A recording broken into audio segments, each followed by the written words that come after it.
प्रिय दमानिया, तुम्ही जितक्या विनम्रतेने बोलला तितक्याच प्रेमाने तुम्हाला काही प्रश्न विचारले पाहिजेत. तुम्ही आधी असं म्हणालात की कुठल्या तरी व्यक्तीने तुम्हाला कॉल डिटेल्स दिले. नंतरच्या स्टेटमेंटमध्ये म्हणालात की तुम्हाला एका ॲपमध्ये टाकून तुम्ही ते नंबर चेक केले.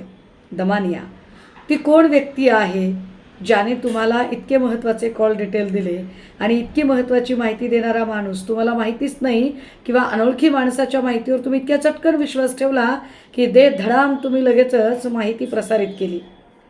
किंवा ते कोणतं ॲप आहे की ज्या ॲपमध्ये माहिती टाकल्यानंतर कोणाचे किती कॉल आहेत, आउटगोईंग किती, इनकमिंग किती, ड्युरेशन किती हेही कळतं?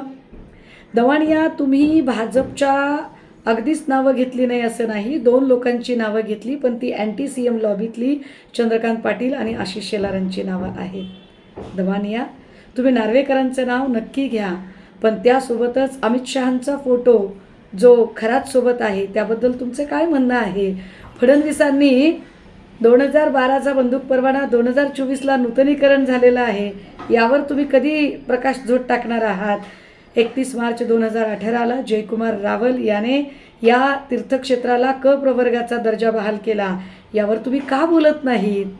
दमानिया, तुमची माहिती जर इतकी वेगवान असेल, SITपेक्षा वेगवान, तर तेजस्विनी सातपुते काही कामच करत नाहीत असा याचा अर्थ होतो. मग सातपुतेंना काढून तुम्हालाच SIT प्रमुख करावं का?